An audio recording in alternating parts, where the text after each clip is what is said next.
Ikalawang sulat ni Apostol Pablo kay Timoteo. Pangalawang kabanata. Kaya nga, anak ko, magpakatatag ka sa tulong ni Kristo Jesus. Ang mga narinig mo sa akin sa harap ng maraming saksi, ituro mo sa mga taong mapagkakatiwalaan at may kakayahang magturo naman sa iba. Makibahagi ka sa hirap tulad ng isang mabuting kawal ni Kristo Jesus. Ang isang kawal ay hindi nagiging abala sa mga bagay na walang kaugnayan sa pagiging kawal. Sa halip, sinisikap niyang mabigyan ng kasiyahan ang kanyang pinuno. Ang isang manlalaro ay hindi maaring manalo kung hindi sumusunod sa mga alituntunin ng laro.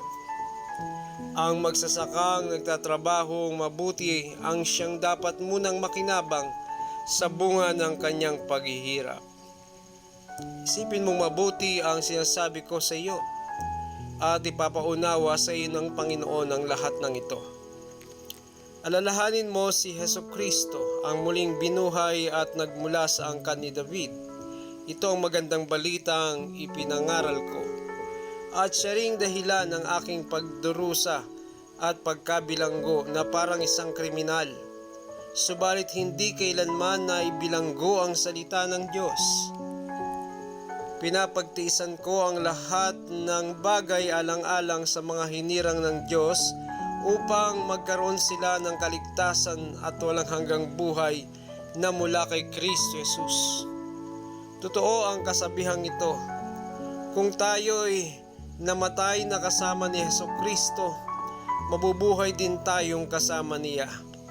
Kung tayo'y nagtitiis ng hirap sa mundong ito, maghahari din tayong kapiling niya.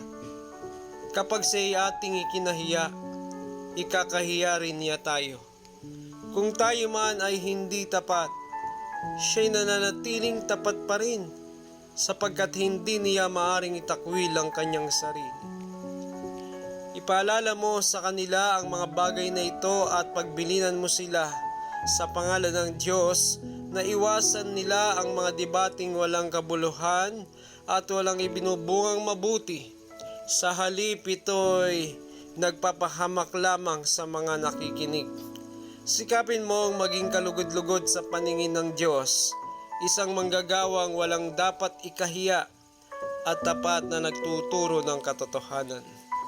Iwasan mo ang mga usapang malalaswa at walang kabuluhan, sapagkat ang mga iyan ang nagiging dahilan ng pagtalikod ng mga tao sa Diyos.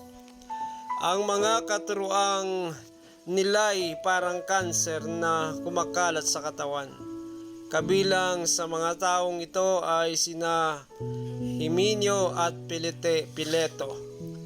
Lumihis sila sa katotohanan at ginugulo nila ang pananampalataya ng iba sa pamamagitan ng pagtuturo na ang muling pagkabuhay ay naganap na.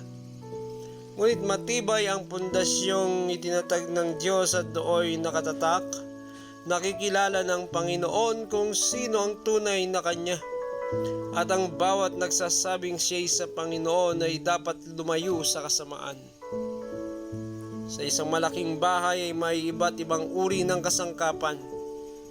May yari sa ginto o pilak at mayroon namang yari sa kahoy o putik. May ginagamit para sa mga tanging okasyon at mayroon namang pang-araw-araw.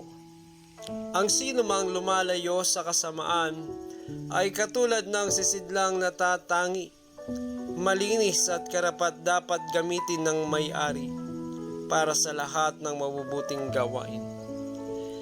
Kaya nga bilang isang kabataan, iwasan mo ang masasamang pagnanasa. Subalit pagsikapan mong maging matuwid, tapat, mapagmahal at mapayapa kasama ng mga taong may pusong malinis at tumatawag sa Panginoon.